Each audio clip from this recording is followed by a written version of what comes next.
محتمم وبانی جامعہ عمر بن خطاب ملتان، حضرت دامت برکاتہم العالیہ نے بہت ہی احسان فرمایا۔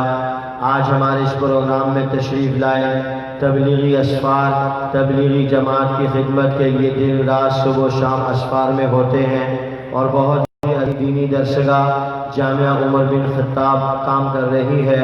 میں دل کی گہرائیوں سے حضرت کے اس پروگرام میں تشریف لانے پر شکر گزار ہوں اور ملتمس ہوں ان سے کہ وہ تشریف لائیں اور آپ حضرات کے سامنے خطاب فرمائیں۔ حضرت مولانا کریم بخش صاحب دامت برکاتہم العالیہ، نعرہ تکبیر۔ اب جواب دو نا، لگاؤ نا نعرہ، نعرہ تکبیر۔ نہیں ایسے نہیں، ابھی سارے بولتے نہیں ہیں، جب وقت ہوتا ہے بولتے نہیں۔ نادان گر پڑے سجدے میں جب وقت قیام آیا۔ نعرہ تکبیر۔ تاجدار ختم نبوت، تاجدار ختم نبوت، شان صحابہ، شان صحابہ، شان اہل بیت، نعرہ تکبیر۔ دعا بھی حضرت کرا دیں گے۔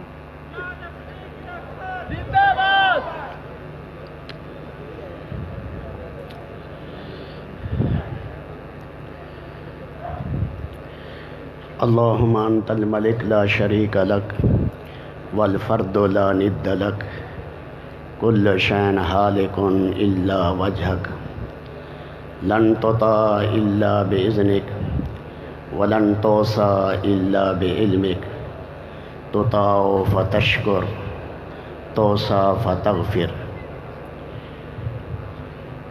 اللہم صلی علی سیدنا وحبیبنا وشفیعنا وقید غر المحجلین محمد وآلہ واصحابہ وازواجہ وعلی امتہ اجمعین، اما بعد، فاعوذ باللہ من الشیطان الرجیم، بسم اللہ الرحمن الرحیم، وما كان ربک لیہلک القری بظلم واہلها مصلحون۔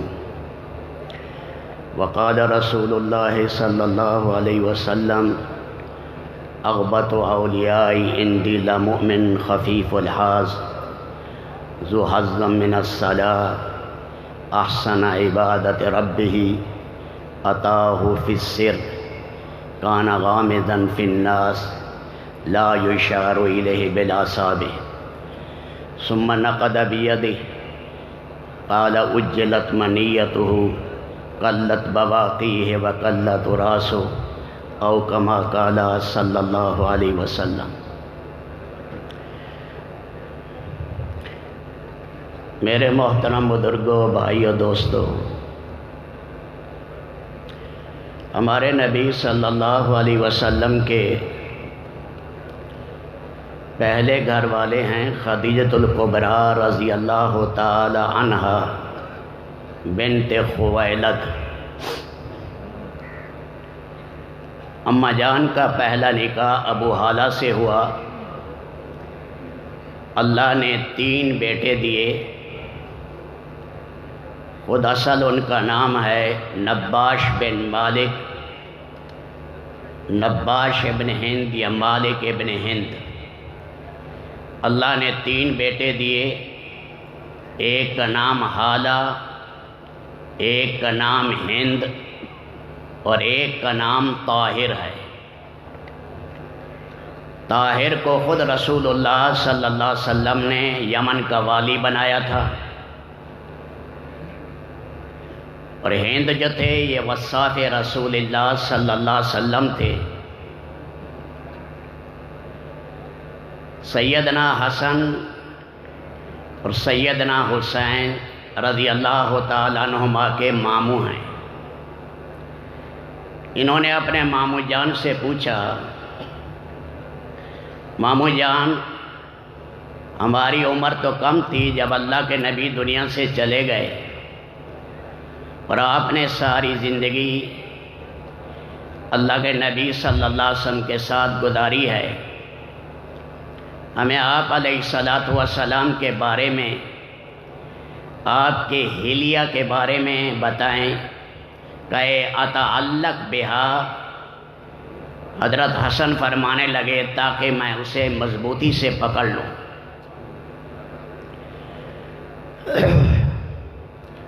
اب یہ احادیث ہیں شمائل ترمذی کی، اس کا کچھ حصہ میں آپ کے سامنے عرض کروں گا، فائدہ اسے ہوگا جو دھیان سے سنے گا۔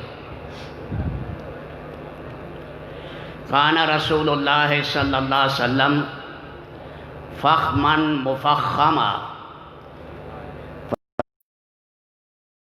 اللہ نے بڑا جلال دیا تھا، دوسروں کی نگاہ میں بھی اور بذات نفس بھی۔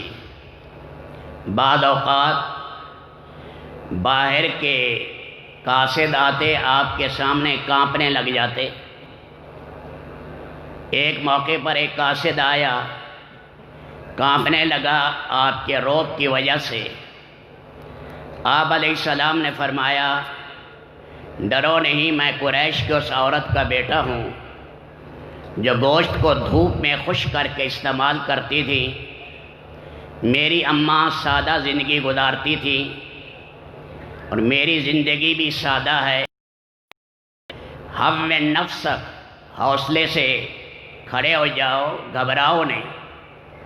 یہ فطرتی آپ علیہ السلام کے سینہ اقدس میں جو نور تھا اس کا روب تھا۔ ہمیشہ صالحین کے اندر اللہ نے یہ چیز رکھی ہے، جو سچے صالحین ہوتے ہیں فطرتی ان کے انوارات کا مجمع پر اثر پڑتا ہے۔ سیدنا عمر بن خطاب جا رہے ہیں اور پیچھے مڑ کر دیکھا مجمع کو، سارا مجمع گھٹنوں کے بل گر گیا۔ یہ فطرتی آپ کا روب تھا۔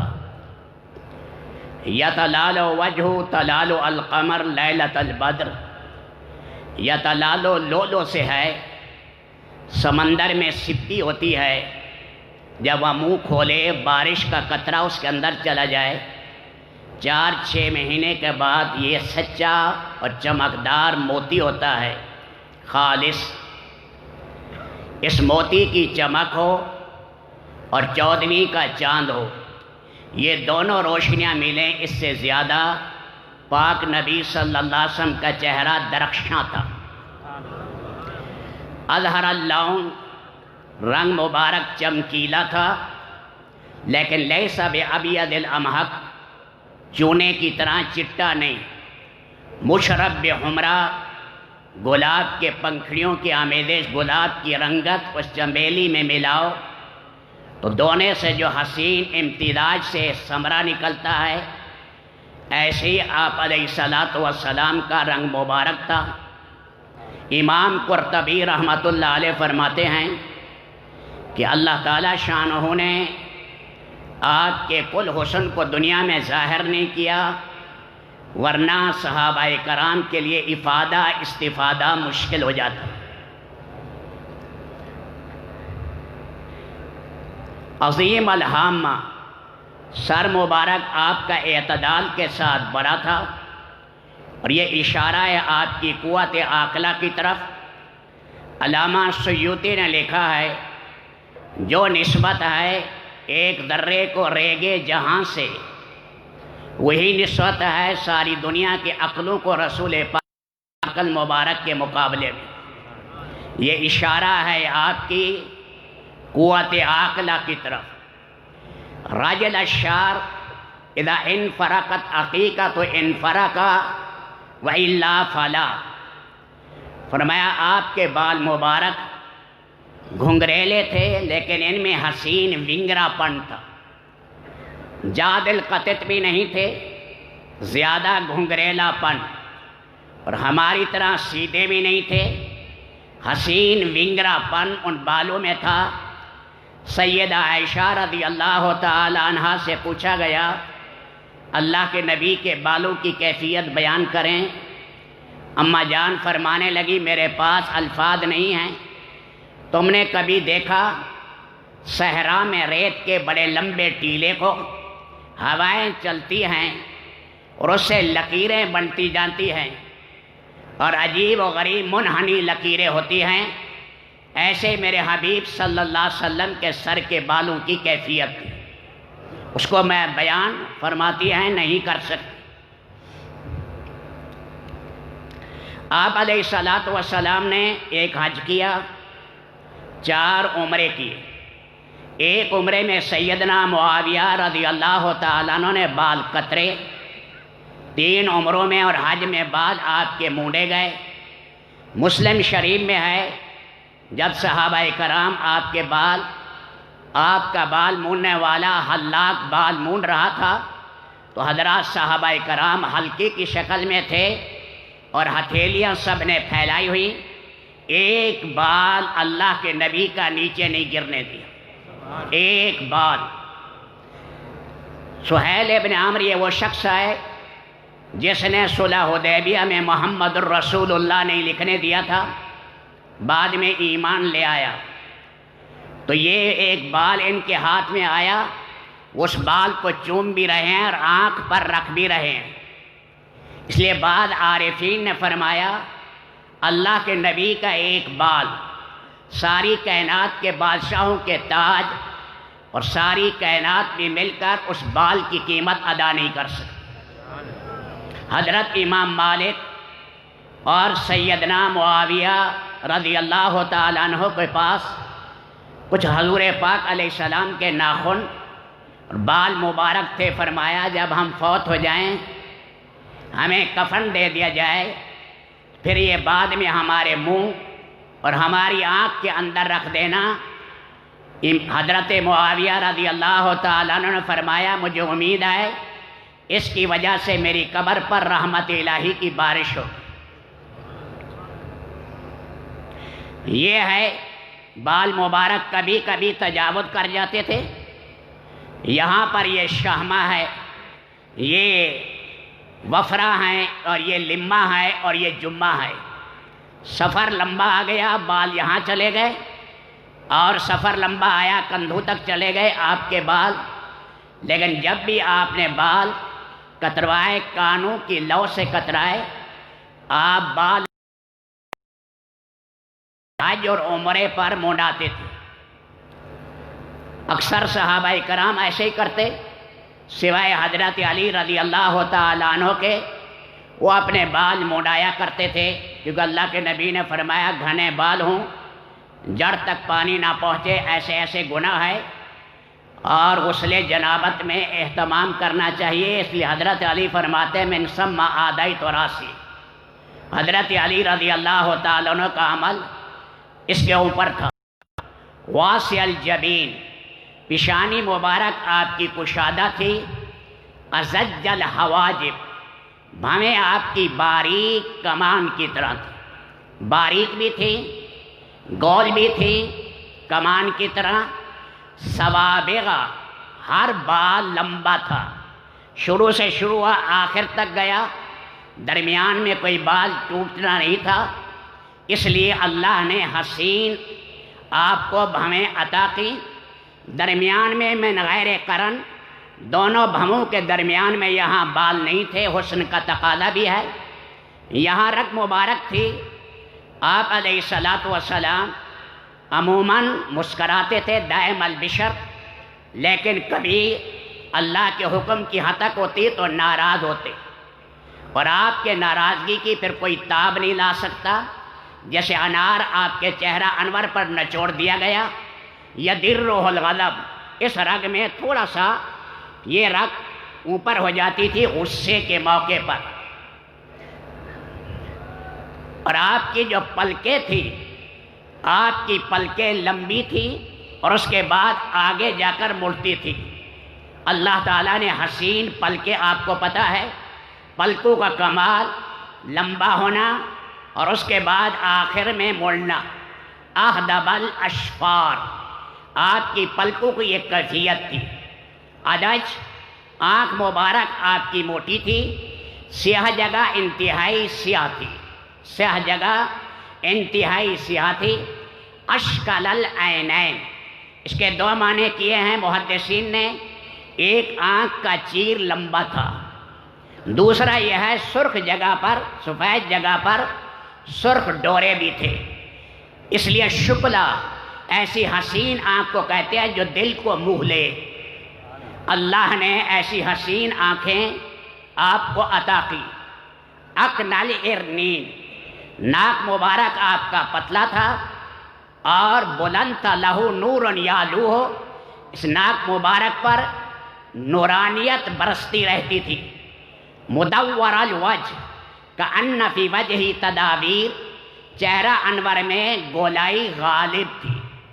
ہند بن ابی حالہ نے یہاں بڑا کمال کیا، پورا چہرہ غالب، پورا گول نہیں بتایا، فرمایا گول ہے تو تھوڑی اندر چلی جاتی ہے، اس لیے گولائی اپنے اندر یہ ہوئے تھی، یہ تقاضا ہے۔ آپ علیہ السلام کے چہرہ انور میں روشنی شیشہ ہے، جمع الوسائل میں بلا شیشہ یوں چلاؤ، دیوار پر روشنی اور عکس پڑتا ہے، ایسے ہی آپ کے چہرہ پر پڑتا تھا۔ سہل الخدین سہل الخدین، رخسار مبارک آپ کے گداس اور انتہائی واسع الفم، منہ میں قدرے کشادگی تھی۔ عورت کے منہ میں تنگی حسن ہے، مرد کے منہ میں قدرے کشادگی، اور ساتھ یہ آپ کی فصاحت کی طرف بھی اشارہ تھا۔ اشنب مفلجن اسنان، دانت مبارک آپ کے باریک تھے، مفلج الاسنان، سامنے کے دانتوں میں تھوڑا تھوڑا فاصلہ تھا۔ ابن قمیہ بدبخت نے گڑھا کھودا تھا، یا ہونٹ پر بھی زخم آیا، خود پہنی ہوئی تھی ٹوپی، اس کی کڑیاں آپ کی پیشانی میں گھس گئی۔ سیدنا ابو عبیدہ بن جراح آگے بڑھے، اتنی گہری چلی گئیں، انہوں نے دانت گاڑے، 2 دانت ابو عبیدہ کے ٹوٹ گئے۔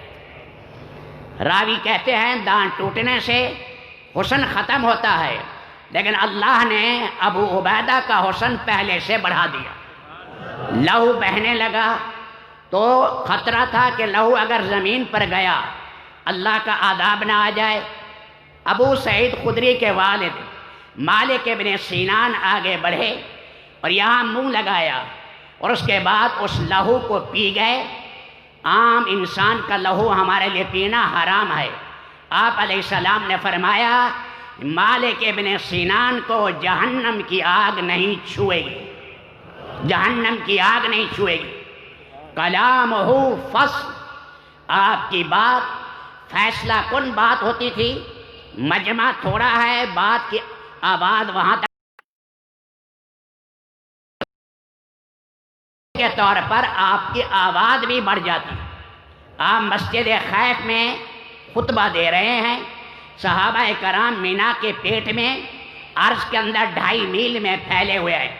صحابہ کہہ رہے ہیں کہ اللہ کے نبی کی آواز ہمارے کانوں میں ایسے پڑ رہی ہے کہ اللہ کے نبی ہمارے کان میں بات کر رہے ہیں۔ یہ آپ کا معجزہ تھا، جیسے آپ کے چچا کو اللہ تعالیٰ نے ایک حیرت انگیز آواز دی۔ بڑے ہیکل قد کے تھے آپ کے 10ویں چچا، بڑے چچا حضرت عباس۔ جب گھوڑے زمین پر لگتا اور آواز، علامہ عثمانی نے فرمایا 8 میل سے لے کر 12 میل تک ان کی آواز جاتی تھی۔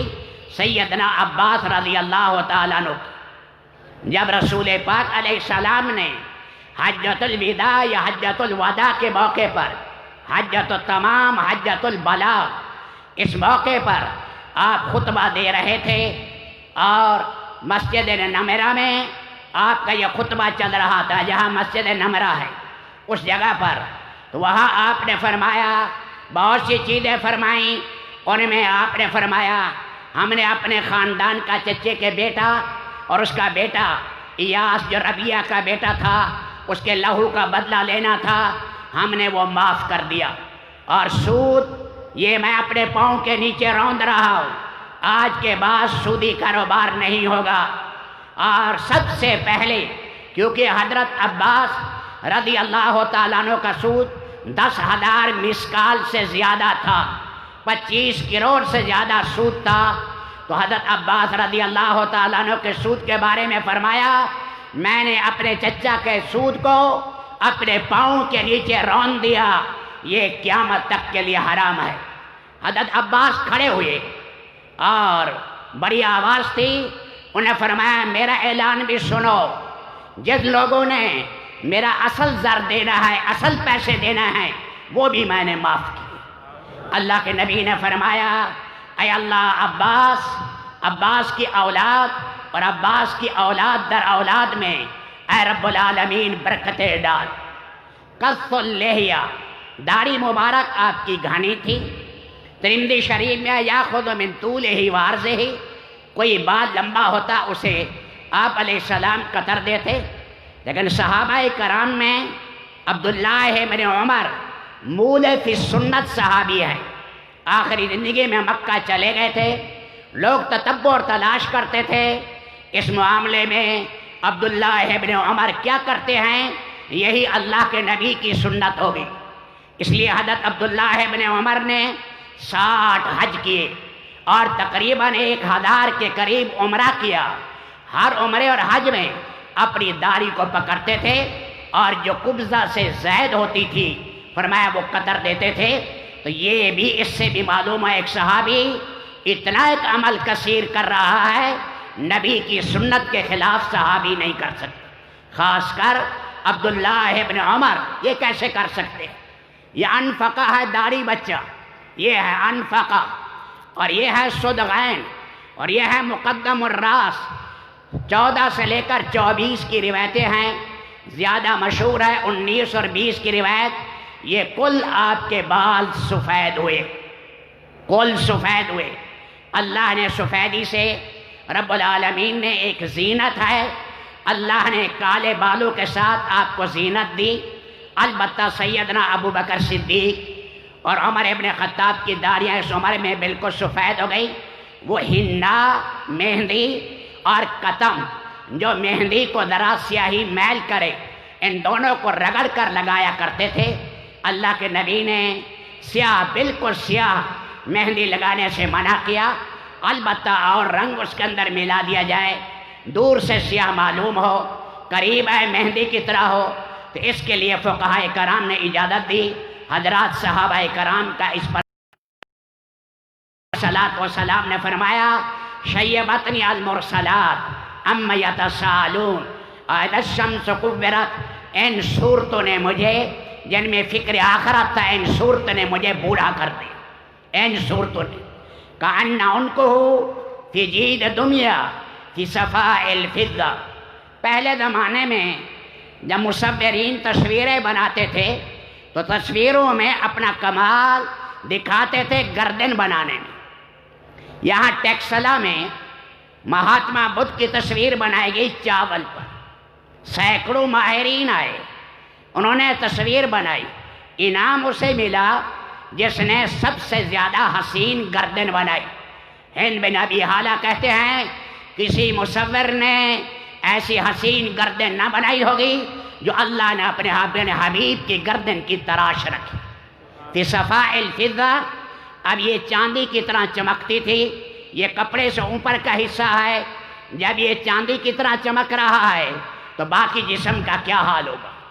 بعید ما بین المنکبین، سینہ مبارک چوڑا تھا، سواء البطن والصدر، سینے اور پیٹ میں برابری تھی، پیٹ مبارک اور پستان پر کوئی بال نہیں تھے، عالی صدر، یہاں کچھ بال تھے، منکبین، کندھوں پر کچھ بال تھے، اور عشرہ ذراعین کے، بعضوں نے کہا چھدرے بال تھے اور بعضوں نے کہا لو تھی آپ کے بازو مبارک پر۔ آپ کے بازو جو تھے طویل زندین، آپ کی کلائیاں لمبی تھی آپ علیہ السلام کی، شاسن الکفین والقدمین، ہاتھ پاؤں آپ کے پرگوشت تھے، پرگوشت تھے، سیل الاطراف، انگلیاں مبارک آپ کی پتلیاں تھیں، انگلیاں مبارک آپ کی پتلیاں تھیں۔ اس میں بھی آپ نے انگوٹھی پہنی، اس میں بھی پہنی چاندی کی انگوٹھی، اور یعلا بن ابی امیہ نے بنائی، اور اس کا نگینہ اندر کی طرف رکھتے تھے جس پر لکھا ہوا تھا محمد الرسول اللہ، مہر لگانے کے لیے آپ علیہ الصلاۃ والسلام کی انگوٹھی تھی۔ اسی طرح اور صحابہ کرام نے بھی عجیب و غریب نقش کرائے تھے، اور اس میں عجیب کلمات صحابہ کرام کے بھی ملتے ہیں۔ تو آپ علیہ الصلوۃ والسلام کہ یہاں یہ حلق ہے، اس سے لے کر جب کرتا مبارک کرتا ہوا تھا، موصول ما بین لب و سرہ بشار یجلی کالخط، یہاں بالوں کی حسین لکیر تھی، اطول من المربوع اکثر من المشذب، درمیانی قد سے ذرا اونچا، لمبے قد سے نیچے۔ یہ اللہ کے نبی صلی اللہ علیہ وسلم کو اللہ نے حسین میانہ قد دیا تھا، لیکن یہ آپ کا معجزہ تھا۔ اگر ادھر حضرت عباس آ جائے اور ادھر زبیر ابن عوام آ جائے، زبیر ابن عوام بھی ہیکل قد کے تھے، آ جائیں تو مجمع میں معجزے کے طور پر اللہ کے نبی سب سے اونچے نظر آتے۔ اشجع الناس، سب سے کائنات میں بہادر حضرت محمد الرسول اللہ ہے، آپ سے بہادر کوئی نہیں ہے۔ رکانہ بن عبد یزید، یہ عبد مناف پر جا کر اللہ کے نبی کا رشتہ دار ہے، بکریاں چراتا تھا، پہلوان تھا، اور نہ جانے اس نے کتنے آدمیوں کے بازو توڑے، اور اس طرح لوگ اس سے ڈرتے تھے۔ آپ علیہ السلام وادی اعظم میں گئے، اس وادی اعظم میں یہ بکریاں چرا رہا تھا، کہنے لگے اے محمد آج آپ اکیلے مل گئے، آپ لات و عزیٰ کو برا کہتے ہیں، اپنے رب سے کہیں آج آپ کی مدد کرے، آج میں آپ سے لڑوں گا۔ اللہ کے نبی کشتی کرنے نہیں آئے، لیکن آپ نے اپنی طاقت دکھائی، اور تاکہ کسی طرح جہنم کی آگ سے بچے۔ اس نے کہا میں 10 بکریاں دوں گا انعام میں۔ آپ نے پکڑ کر ایسے پٹکا جیسے پتے کو ڈالے، حیران، پھر آپ سینے پر بیٹھے، روایت میں آتا ہے، حیران ہو گیا، پھر اٹھا کر لے گا 10 اور دوں گا، پھر ایک دفعہ حیران ہو گیا، آج تک مجھے کسی نے چت نہیں کیا، تو آپ نے دوسری دفعہ ڈالا، تیسری دفعہ ایسے جیسے چھوٹی سی چڑیا ہو ایسے پھینک دیں، ایسے ڈالا، تو اس موقع پر کہنے لگے تیرا رب بڑا طاقتور ہے، تیرا رب بڑا طاقتور ہے، ایمان لے آیا۔ رکانہ بن عبد یزید، اس کی حدیث بتہ علماء جانتے ہیں، مشہور ہے۔ اسی طرح اسود جمحی جب گائے کے چمڑے پر کھڑا ہو جاتا، فرمایا 10 پہلوان آئیں، کھینچے چمڑا پھٹ جائے گا، لیکن فرمایا اس کے پاؤں سے کوئی کھینچ نہیں سکتا تھا، اور یہ بھی اللہ کے نبی کے مقابلے پر آیا، آپ نے اسے بھی پٹکا، لیکن یہ بدبخت تھا اور یہ ایمان نہیں لایا۔ اسود جمحی حالت کفر کے اندر مرا، اور رکانہ بن عبد یزید نے کہا اپنے رب سے کہو کوئی نشانی دکھائے۔ آپ نے فرمایا اے اللہ، رکانہ کو نشانی دکھا، سامنے درخت تھا بہت بڑا، ببول اور کیکر کا درخت، وہ ساری زمین چیرتے ہوئے آپ کے سامنے آیا، اور پھر ایک طرف آپ تھے، ایک طرف رکانہ تھا، اور پھر آپ نے فرمایا اپنے منبت اور اگنے کی جگہ پر واپس چلا جا۔ وہ گیا، کہنے لگا واقعی وہ سچا رب ہے جس کے آپ نبی ہیں، آپ کے پیچھے واقعی اللہ کی قوت ہے، آپ کے پیچھے۔ آپ علیہ الصلوۃ والسلام مسیح القدمین، قدم مبارک آپ کے ساتھ تھے، خمسان الاخماسین، تلوے قدرے جیسے اونچے ہوتے ہیں ویسے تھے، اور آپ کی پنڈلیاں چمکتی تھی۔ راوی کہتے ہیں گھوڑے پر آپ نے چھلانگ لگائی، میں نے آپ کی پنڈلیاں دیکھی تو فرمایا چمک نظر آئی، کل جم مارا، جیسے کھجور جو ہے جہاں پھل لگتا ہے اس کو کوٹو سفید اندر سے نکلتا ہے، فرمایا ایسے چمکی۔ دوسرا صحابی کہتا ہے کل برق، فرمایا کہ چمکتی تھی آپ کی پنڈلیاں، اور آپ علیہ الصلوۃ والسلام ذریع المشیہ، تیز چلتے تھے، یمشی ہونا، عاجزی ہوتی تھی، یتکفّا تکفّعاً، قدرے جھک کر چلتے، متکبروں کی طرح گردن اکاڑ کر نہیں چلتے تھے، اور فرمایا کہ انما ینہت من سبب، گویا کہ بلندی سے نیچان کی طرف آپ آ رہے ہیں، بڑی قوت سے قدم اٹھالتے، اذا زال زال قلن، آپ کی طاقت کا کیا اندازہ، قوت کے ساتھ آپ قدم اٹھایا کرتے تھے۔ تو فرمایا کہ آپ علیہ السلام گھسیٹ کر فرمایا قدم نہیں رکھتے تھے، صحابہ کرام کو آگے رکھتے، سفر میں انہیں آگے رکھتے اور خود پیچھے رکھتے، جب بات کرتے یبتدئ ویختم باشداق، بات کی ابتدا بات کی انتہا صاف سمجھ آتی، متکبر لوگوں کی طرح نہیں، آدھی بات منہ میں ہے اور آدھی بات باہر ہے۔ اذا التفت جمیعا، جب کسی کی طرح مڑتے پوری طرح مڑ جاتے، چاہے غریب ہے چاہے امیر ہے۔ یہ آپ علیہ السلام کی عادت تھی اور مسکراہٹ تھی۔ دیکھو کمال یہ ہے، متواصل الاحزان دائم الفکرہ، ادھر غم ہے قیامت تک کے آنے والی انسانیت کا، اور اس کے ساتھ ساتھ آپ علیہ السلام مسکراتے تھے اور فرمایا مسکرا کل مرنا، یہ بھی صدقے کا ثواب ہے، یہ بھی صدقے کا ثواب ہے۔ دائم البشر دامس، آپ کے مزاج اقدس میں نرمی تھی، نرمی، لیس بالجافی، مزاج اقدس کے اندر مزاج مبارک میں تلخی نہیں تھی۔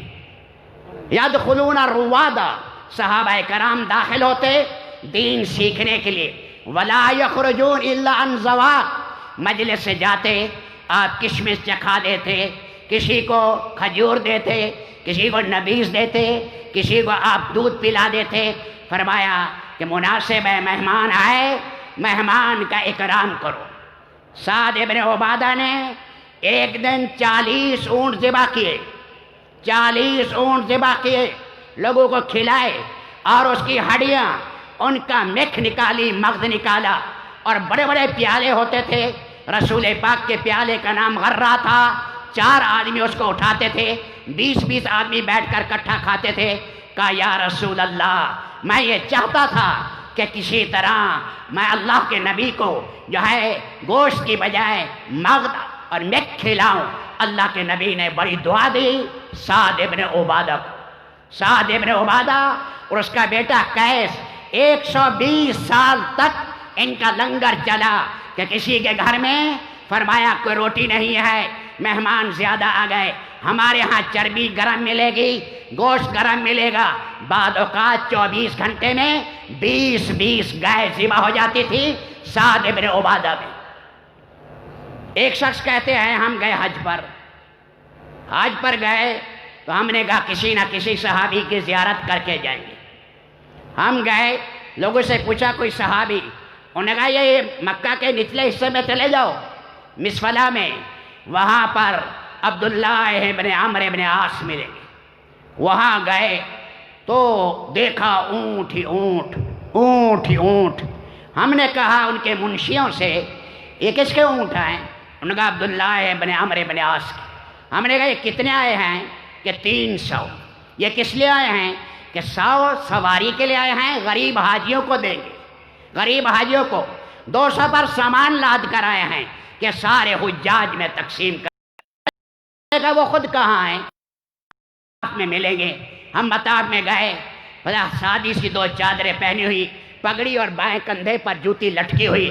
ہم نے دیکھا اپنی زندگی کیسے سادہ ہے، اپنی زندگی کیسے سادہ ہے، اور اللہ کے نام پر کیا خرچ کیا۔ امام بخاری نے باب باندھا بخاری شریف میں کہ غازی کے مال میں برکت۔ جب صفین میں حضرت زبیر ابن عوام اپنے بیٹے سے کہنے لگے شاید آج میں شہید ہو جاؤں، تو اگر قرضہ نہ اترے تو میرے مولا کو یاد کرنا۔ قرضے کا حساب لگایا، 22 لاکھ تھا۔ بعد میں حساب گنا تو 11 مکان ان کے مدینہ میں تھے، 2 بصرہ میں، 1 کوفہ میں، 1 مصر میں، مال غنیمت کے یہ مال تھا، اور غابہ کی زمین تھی۔ غابہ کی زمین وہ سارا قرضہ ادا کیا 22 لاکھ کا بیچ کر، اور کچھ بچ گئی، بعض صحابہ کرام نے وہ لے لی، حضرت معاویہ سمیت بعض لوگوں نے لے لی۔ لکھتے ہیں کہ بعد میں جب میراث تقسیم ہوئی، 3 کروڑ 74 لاکھ یہ مل گیا ان کی اولاد کو، اور 9 بیٹے 9 بیٹیاں تھیں، اور 1 کروڑ 90 لاکھ یہ وصیت کے اندر تقسیم ہوا۔ امام بخاری نے تو 5 کروڑ 2 لاکھ بتایا، لیکن حافظ ابن کثیر نے تختیہ نکالا، اور حافظ ابن کثیر نے فرمایا کہ نہیں، کل مال بنتا ہے 5 کروڑ 98 لاکھ۔ ساری زندگی جھولا بھر کے خرچ کرتے رہے، پھر بھی اللہ کے نام پر اتنا دیا، پھر بھی اللہ پاک نے رب العالمین نے کتنی دنیا ان کے قدموں میں ڈالی۔ صحابہ کرام آپ علیہ السلام کی زندگی کو اپنایا، اللہ نے مشرق مغرب کے ان کی قربانیوں پر خزانے نیچے ڈالے۔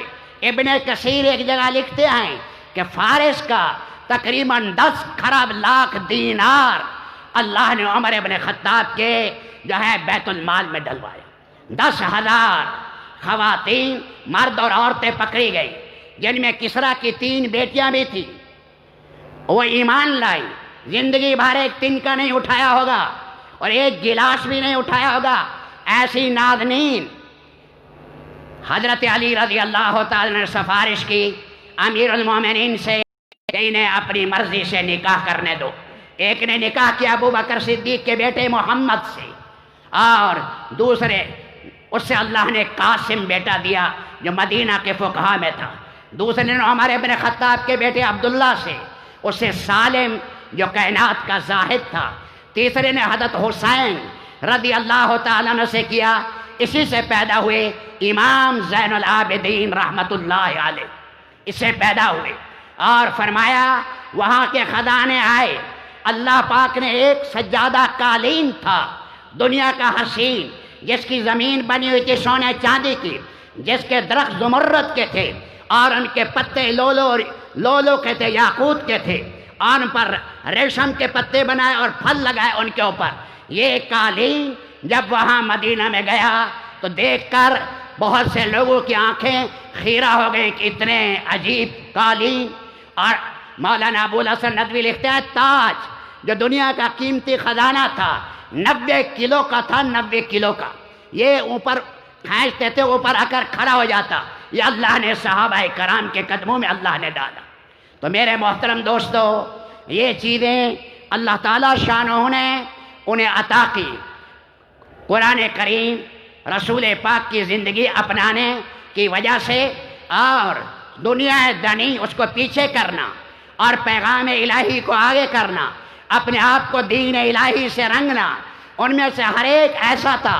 ایک مورخ کہتے ہیں کاننا ولد علی متون الخیر وعلی ظہور الابل تارتن فی الشرق و تارتن فی الغرب، کبھی مشرق میں کبھی مغرب میں پوری دنیا میں اللہ کے دین کا پیغام پہنچایا۔ امام ترمذی شریف کی جلد ثانی میں ایک جگہ لکھتے ہیں، اس روایت کو تابعی کہتے ہیں میں نے صحابی کو دیکھا۔ کہاں دیکھا؟ سمرقند میں دیکھا، سیاہ پگڑی باندھے ہوئے تھے۔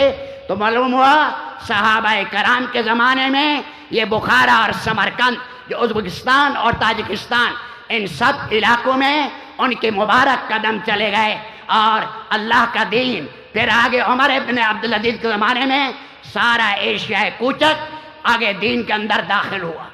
تو پیارے نبی صلی اللہ علیہ وسلم کی ایک دو باتیں میں عرض کر دوں۔ آپ علیہ السلام کی عادت شریفہ تھی لا یعیر احدا ولا یطلب عورتہ، اللہ کے نبی کسی کا عیب تلاش نہیں کرتے، عیب تلاش نہیں کرتے، گناہ اچھالنا۔ اللہ کے نبی کی دعا بھی ہے اللہم انی اعوذ بک من خلیل الماکر عیناہ ترجانی وقلب یرعانی ان را حسنۃ دفنہا وان را سیئۃ عصاہا، ایسے کمینے دوست سے بچا، ساتھ باز والے سے کہ میری نیکی ہاتھ میں آئے تو دفن کر دے، میرا برائیوں کا ڈنڈورا پیٹے اور بہر پھیلائے۔ اس لیے جب ابو دجانہ کا انتقال ہونے لگا، ابو دجانہ جس کو اللہ کے نبی نے احد میں تلوار دی تھی، ابو دجانہ کا انتقال ہونے لگا، یا تو حل وجہ، چہرہ انور چمک رہا تھا۔ جو بھی جائے آؤ بھائی چہرہ تو ابو دجانہ کا دیکھو، آؤ بھائی چہرہ تو ابو دجانہ کا دیکھو۔ صحابہ اکٹھے ہو کر گئے کہ آپ کا چہرہ اتنا حسین بن گیا، پہلے اتنا حسین نہیں تھا۔ فرمایا انی لعاشق الا بشیئین، 2 چیزیں لے کر جا رہا ہوں، 2 چیزیں اللہ کی بارگاہ میں لے کے جا رہا ہوں۔ ایک، آج تک میں نے ایسی لا یعنی فضول بات کبھی نہیں کی۔ دوسرا، قلبی سلیمن من الناس، میرا سینہ ہر مسلمان کے بارے میں صاف ہے، میرا سینہ ہر مسلمان کے بارے میں صاف۔ ہمارا بیٹا ہو، ہماری بیٹی ہو، میرے دوستو، اس کا کوئی عیب ظاہر ہو جائے تو آدمی برداشت نہیں کرتا، پردہ ڈالتا ہے۔ یہ کائنات جو حسین ہے اللہ کی ستاریت کی چادر سے ہے، اللہ ستاریت کی چادر کھینچ لے، باپ بیٹے کو دھکا دے، بیٹا باپ کو دھکا دے، ماں بیٹی کو دھکا دے اور بیٹی ماں کو نکال دے۔ اللہ نے یہ حسن پھیلایا ہے، یہ ستاریت کی چادر ہے۔ ہمیں حکم ہے کہ ہر ایک کے عیب پر پردہ ڈالو، افشا نہ کرو، اخبارات میں نہ دو، اس کا ڈنڈورا نہ پیٹو۔ فرمایا جس نے ایسا کیا پھر اللہ پاک چوراہے میں اسے ننگا کریں گے۔ اللہ ننگا کریں گے۔ جب اللہ نے ستاریت کی چادر اس سے کھینچ دی پھر کیا بنے گا اس کا؟ ستاریت کی چادر قیس ابن بطاتیہ ہے، قیس ابن بطاتیہ کہا معاذ ابن جبل سے کہ یہ تو انصار بیٹھے ہیں، انہوں نے تو رسول پاک کی نصرت کی ہے، یہ سلمان فارسی کہاں سے آ گیا، اور یہ صہیب رومی کہاں سے آ گیا، اور یہ بلال حبشی کہاں سے آ گیا؟ یعنی ہمارا بھائی کھڑے ہوئے معاذ ابن جبل فاخذ بتلبیبہ، اس کا گریبان پکڑا اور اللہ کے نبی کے پاس لے گئے۔ اللہ کے نبی غصے ہوئے اور فرمایا غصے میں اس کا گریبان پکڑ کر مسجد میں گھسیٹ لائے۔ الصلاۃ جامعہ، جیسے نماز کے لیے جمع ہوتے ہو ایسے جمع ہو جاؤ۔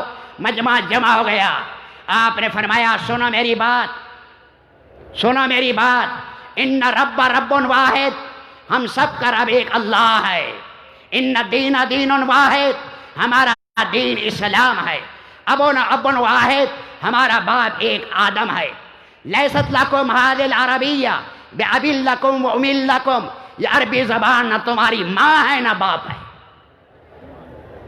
جو وہاں عرب میں رہتا ہے عربی بولے گا۔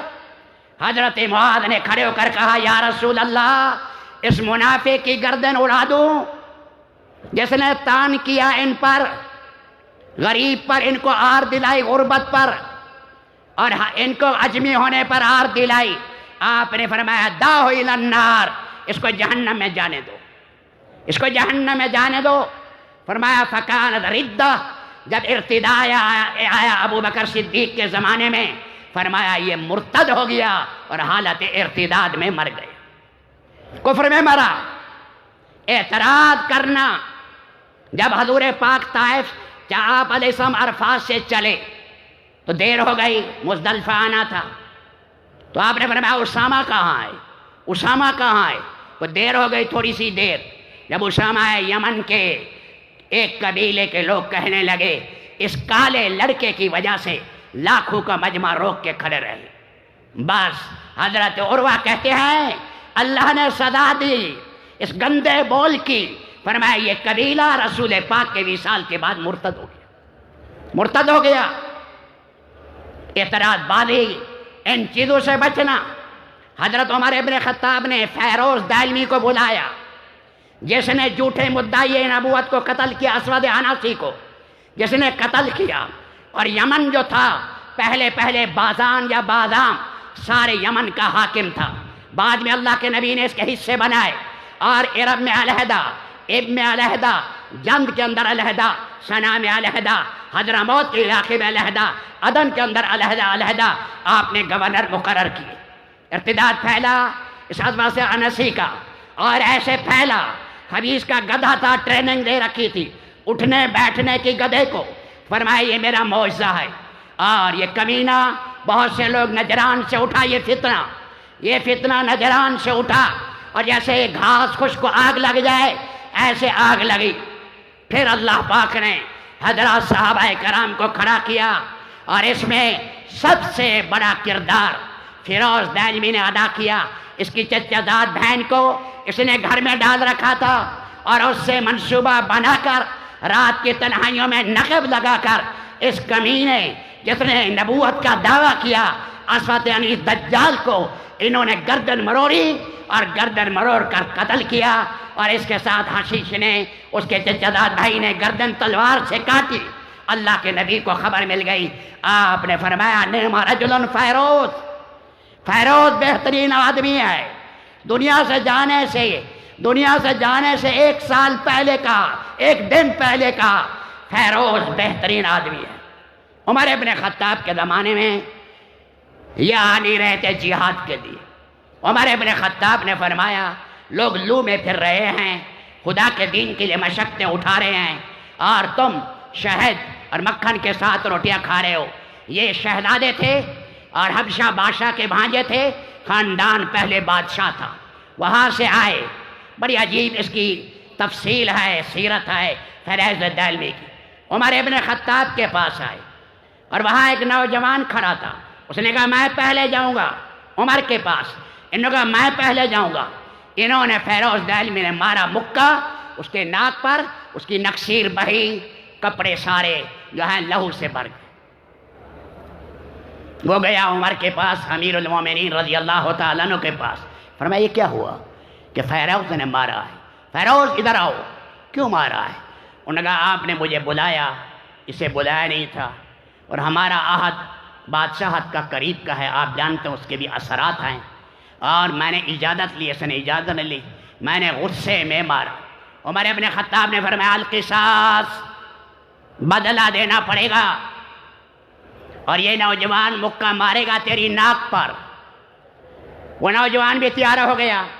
سیدنا امیر المومنین نے کہا سنو ایک بات میری سن لے اے نوجوان، ایک کمینہ آیا تھا، دجال پیدا ہوا، جیسے مسلمہ کذاب آئے تھے یہ دجال آیا، یہ دجال پیدا ہوا، اس دجال کی گردن مروڑنے والا نقب لگا کر یہی فیروز دہلوی تھا، اور جبریل پیغام لے کر رسول پاک کے پاس آئے کہ فیروز بہت اچھا آدمی ہے، اس نے اس کمینے کو صاف کر دیا۔ اس نوجوان نے کہا فیروز یہ ہے، وہ فیروز یہ ہے؟ انہوں نے کہا ہاں وہ فیروز یہی ہے، وہ فیروز یہی ہے۔ عمر ابن خطاب رضی اللہ تعالیٰ عنہ نے جب یہ اسے ترغیب دی، وہ نوجوان نے کہا میں نے معاف کر دیا، یہ بڑا عظیم آدمی ہے، غلطی ہو گئی میں نے معاف کر دیا۔ اس نے کہا یہ میری تلوار یہ آپ کو عطیہ، یہ میرا گھوڑا آپ کو عطیہ، یہ میری خرجین میں 30,000 دراہم ہیں، یہ آپ کو عطیہ۔ عمر ابن خطاب نے فرمایا لو بھائی، لو بھائی، رب العالمین نے حق تعالی شانہ نے جو آخرت میں دینا ہے اپنی شان دے گا، دنیا میں بھی اللہ نے آپ کو دیا ہے۔ تو میرے دوستو اس وقت سارے یورپ میں، ساری دنیا میں مادیت کا ایک سیلاب ہے، اور وہاں یونان میں کتبے لگا دیے لا الہ الا المادہ، کوئی خدا نہیں ہے، بس کھاؤ پیو عیش کرو، کوئی مرنے کے بعد زندگی نہیں، آخرت کی کوئی زندگی نہیں، کوئی قرآن و حدیث نہیں ہے۔ تو یہ عام وہاں ٹائٹل لگائے اور وہاں پر بینر لگا دیے لا الہ الا المادہ، لا الہ الا اللہ کی بجائے کیا مانا؟ ہمارا مقصود آدم خواہشات پورا کرنا ہے، ہمارا مقصود آدم بدکاریاں ہیں، دنیا کے چوچلے پورے کرنے ہیں۔ میرے دوستو ہم نے ساری دنیا کے انسانوں کو خاتم المرسلین پاک نبی صلی اللہ علیہ وسلم کی پاکیزہ سیرت کی طرف بلانا ہے۔ اے انسانوں، کوئی اور نجات کا راستہ نہیں، صبغۃ اللہ ومن احسن من اللہ صبغہ، رنگ ایک دین کا رنگ ہے، باقی کوئی نہیں۔ یہ جال بچھایا ہے یہود و نصارہ نے، اور اللہ نے قرآن کریم میں کمینی قوموں کے حالات بیان کیے، اور حتیٰ کہ بنی اسرائیل جو نبیوں کی اولادیں تھیں، پھر اللہ نے ان کے ساتھ کیا حال کیا، ان کے ساتھ کیا حال کیا۔ 1,00,000 کے قریب گردنیں اڑائیں بخت نصر نے، اور ان کی عورتیں قید ہو کر گئیں، اور یہ بیت المقدس گر گیا تھا۔ عمر ابن خطاب نے آ کر اس کو بنایا، اور اس لیے کہتے ہیں ہیکل سلیمانی، ہیکل سلیمانی۔ وہ دیوارے گریا پر آ کر رونے کی کوشش کرتے ہیں۔ یہ یہود فرمایا یہ سب سے خطرناک قوم ہے، ویسے تو دونوں ہی ہیں لیکن زیادہ ہے۔ ہٹلر نے کیا کہا باوجود کافر ہونے کے؟ اس نے کہا یہ میری زمین کی جوکیں ہیں، انہوں نے ہمارے انسانوں کا خون پیا، ایسی مشینیں بنائیں جیسے بجری ڈالی جائے، جیسے سیمنٹ ڈالی جائے اور نکالا جائے۔ 6,60,00,000 یہودیوں کو مشین میں ڈالا اور سیال مادے کی شکل میں نکالا۔ فرمایا کہ ہماری زمین کا لہو واپس کرو۔ یہ سب سے زیادہ کمینی قوم ہے۔ یہ یہود و نصارہ ہمارے خیر خواہ نہیں ہیں، اور یہ 60 ملک آج زانو تلمذ ہیں، غیروں کے سامنے گردن جھکائے ہوئے ہیں۔ تو میرے دوستو ہم نے بیدار کرنا ہے امت کو، اور خود بھی دین پر جمنا ہے، اور سعادت کبریٰ ہے۔ فرمایا آخری زمانے میں جو دین پر جمے گا 60 صدیقین کا اجر ملے گا۔ تو یہ ختم نبوت کا عظیم و شان اجلاس ہے۔ رب العالمین ان کے امیر اور نائب امیر اور جہاں کارندے ہر جگہ کام کر رہے ہیں، یہ ایک عظیم و شان چیز ہے جس پر صحابہ کی بڑی قربانیاں لگی۔ یمامہ میں کتنا لہو بہا، صحابہ کے ٹخنوں تک لہو آ گیا مسیلمہ کذاب کے مقابلے میں۔ یہ کوئی چھوٹا سا مسئلہ نہیں ہے، ختم نبوت تو دین کا چھوٹا رکن نہیں ہے، یہ دین کے ارکان اور ضروریات میں سے رکن اعظم ہے۔ اس لیے اس کی محنت ہم سب کی ذمہ داری بھی ہے، اور اس کے ساتھ جہاں جہاں ہم اس کے ورکر بنیں، خدا کا پیغام پہنچائیں ہر جگہ، اور ہر ایک سے ختم نبوت کا عہد لیں اور اس کو پیغام کو پہنچانا، ساتھ اللہ کے نبی اور صحابہ کرام کی زندگی اسے اجلا کریں اور اسے صاف کر کے پیش کریں اور امت کو اس کی طرف لانے کی کوشش کریں۔ اللہ تعالیٰ یہ جو پروگرام شروع ہے، اور عارفین نے، بزرگوں نے اور مختلف حضرات نے سب نے بیانات کیے، اللہ سب کے قبول کرے۔ جتنے انتظامات کیے، کارکنوں نے بھاگ دوڑ کی، انتظامات کیے، دعائیں مانگی، انتظام کیے، پہرے دیے، اور جو آئے ہیں چل کر اور جو بیٹھے ہیں جنہوں نے بات کی ہے یا سنی ہے، اللہ سب کو بخشش کی نگاہ سے دیکھے اور سارے مجمع کی اللہ بخشش کرے، اور موت تک اللہ ہمیں دین کا سچا خادم بنائے اور دین کے اللہ ہمیں چن لیں۔ میں ان سب حضرات کا، مولانا اللہ وسیع صاحب اور مولانا جو ہے عزیز احمد صاحب اور دوسرے حضرات خاکوانی صاحب، سب حضرات کا میں شکر گزار ہوں، مجھ ادنا آدمی کو اس مجلس میں آنے کی دعوت دی ہے۔ یہ میری بخشش کا ذریعہ ہے اور میری سعادت ہے۔ رب العالمین حق تعالی شانہ ہمیں جو ہے اپنے پاک دین کے ساتھ، اور پھر ختم المرسلین کا پیغام شرق و غرب میں پہنچانا، اور ختم نبوت کا پیغام دنیا بھر میں پہنچانا، نبی کی سنتیں، اللہ کے احکامات اور میراث کے اندر شریعت کے مطابق چلنا، اور گھروں میں پردے کا آنا، حلال حرام اور اسی طرح رشوت اور سود، ان سے توبہ کرنا، سارے بھائی اس کی نیت کریں۔ اللہ تعالی ہمیں رسول پاک کا سفیر بنائے، آپ کا قاصد بنائے، آپ کے باغ کا مالی بنائے اور باغ کا محافظ بنائے۔ وآخر دعوانا ان الحمدللہ رب العالمین۔